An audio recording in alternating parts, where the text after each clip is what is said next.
ఒక తల్లి వచ్చిందండి, విజిటింగ్ అవర్స్లో చాలాసేపు వెయిట్ చేసింది. వచ్చింది, అయ్యా ప్రార్థన చేయ్యా, హాస్పిటల్లో నా భర్త గుండెపోటు వచ్చి మరణంతో పోరాడుతున్నాడయ్యా. డాక్టర్స్ ఏమో గ్యారంటీ చెప్పలేమంటున్నారయ్యా. ఒక దేవుడు మాత్రమే నా భర్తను కాపాడగలడు, దయచేసి ప్రార్థన చేయండి. అమ్మా, గుండెపోటు వచ్చిందంటున్నారు కదా, ఎందుకు వచ్చిందో మీకేమో తెలుసా? వచ్చిందంటే రాలేదయ్యా, తెచ్చిందయ్యా. ఏంటమ్మా తెచ్చింది అంటున్నారు? అవునయ్యా, గుండెపోటును తెచ్చిందయ్యా. ఎవరు తెచ్చారమ్మా? నా కూతురు తీసుకొచ్చిందయ్యా. ఏడుస్తూ చెప్తుందండి ఆ తల్లి. ఎవరినో ప్రేమించిందంట, ఇంటర్మీడియట్ చదువుతుంది. ఎవరినో ప్రేమించిందంట, వాడినే ఇచ్చి పెళ్లి చేయమంటుంది. పట్టుమని 20 సంవత్సరాలు లేవే నీకు, 18 సంవత్సరాలు కూడా రాలేదు, ఇంటర్మీడియట్ చదువుతున్నావు, అప్పుడే ప్రేమ ఏమిటి, అప్పుడే పెళ్ళి ఏమిటి? నువ్వు చదువుకున్న తర్వాత, చదువు ముగించిన తర్వాత ఎలాగూ పెళ్లి చేయాల్సిన బాధ్యత మాకుంది, అప్పటిదాకా నువ్వు ఆగాలి కదా. నేను ఆగను. ఆ అబ్బాయిని ప్రేమించాను, పెళ్లి చేసుకుంటాను. నీ వయసు 16-17 సంవత్సరాలే. ఇది పెళ్ళి ఈడు కాదు, పెళ్ళి వయసు కాదు. వాడిని ప్రేమించాను, ఒకవేళ నేను కానీ వాడిని పెళ్లి చేసుకోకపోతే వాడికి చాలా డిమాండ్ ఉంది. ఏముందంటాడు వాడికి? చాలా మార్కెట్లో చాలా డిమాండ్ ఉందంటాడు.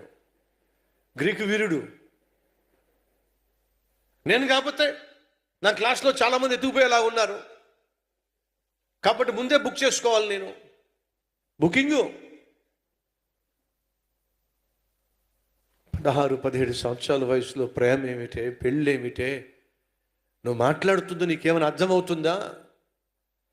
అమ్మా, నేను మాట్లాడేది నాకు బాగానే అర్థమవుతుంది, మీకే అర్థం కావటల్లా. ఈ విషయం కనుక ఒకవేళ నాన్నకు తెలిస్తే గుండాగిపోద్దే. నువ్వు తప్ప మాకు వేరే ప్రపంచం లేదే, మాకున్న ఆశలన్నీ నీ మీదే. నాన్న రెక్కలు ముక్కలు చేసుకుని చదివిస్తుంది నిన్ను ఉన్నతమైన స్థితిలో చూడాలని చెప్పి, చదువును పక్కన పెట్టేసి ప్రేమాదోమ అని చెప్పేసి 16 సంవత్సరాల వయసులో ప్రేమించాను, పెళ్లి చేసుకుంటానని చెప్పంటే సమాజం ఎలా ఒప్పుకుంటుంది? బంధువులు ఎలా ఒప్పుకుంటారు? మేము తలెత్తుకుని ఎలా తిరగలుగుతాం? నీకోసం రేయింబగళ్ళు రెక్కలు ముక్కలు చేసుకొని కష్టపడుతున్న నాన్నకు ఒకవేళ ఈ విషయం తెలిస్తే గుండె అయిపోతుందే. మా అమ్మ ఏముందో తెలుసాయా? ఏంటి మమ్మీ గుండె అయిపోతుంది, గుండె అయిపోతుంది బ్లాక్మెయిల్ చేస్తున్నారు మీరు?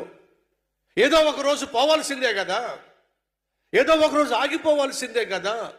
ఆగిపోయేది ఏదో కాసేపు ముందే ఆగిపోతే నాకు వచ్చే నష్టం ఏమిటి? నాన్న గుండెపోటు వస్తుందని చెప్పేసి నీకు గుండెపోటు వస్తుందని చెప్పేసి నా గుండెను పాడు చేసుకోమంటావా? నా గుండెల్లో పెట్టుకుని చూసుకుంటున్న అబ్బాయిని నేను చంపుకోవాలా? ఈ మాటలు మేము వింటున్న వెంటనే శబ్దం వచ్చిందయ్యా.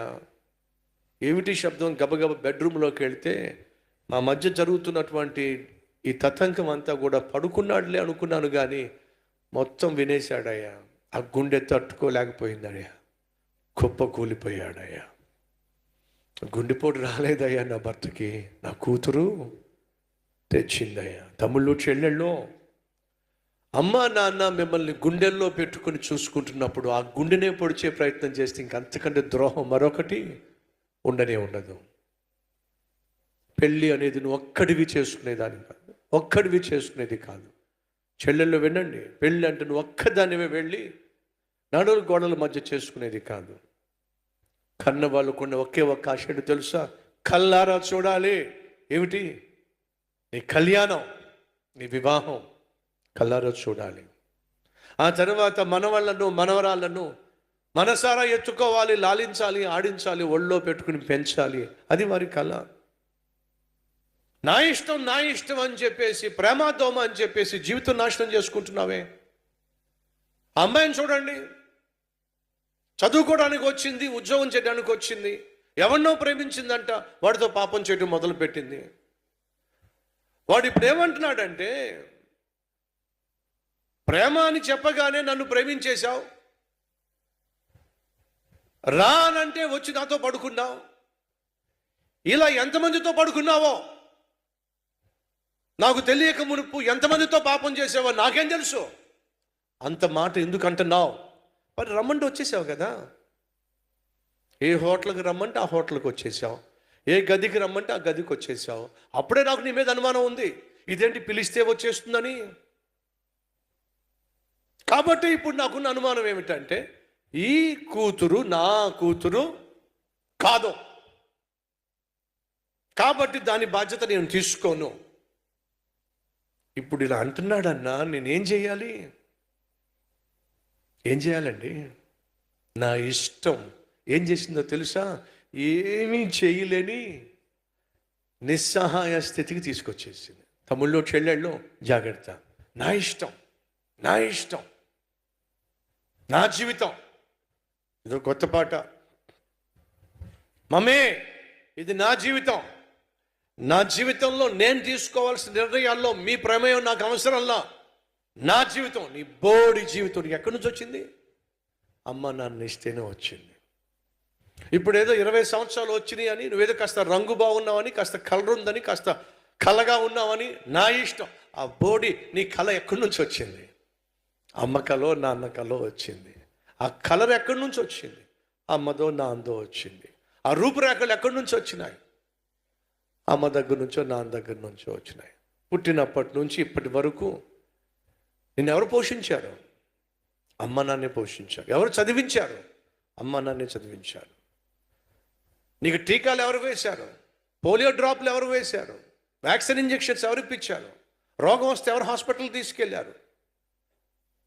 ఎగ్జామ్లో ఫెయిల్ అయిపోతుంటే ట్యూషన్ ఎవరు పెట్టించారు? ఆ ట్యూషన్ ఫీజు ఎవరు కట్టారు?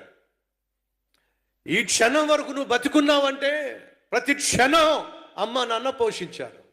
మర్చిపోయి ఇది నా జీవితం, నా ఇష్టం, మధ్యలో మీరెవరు?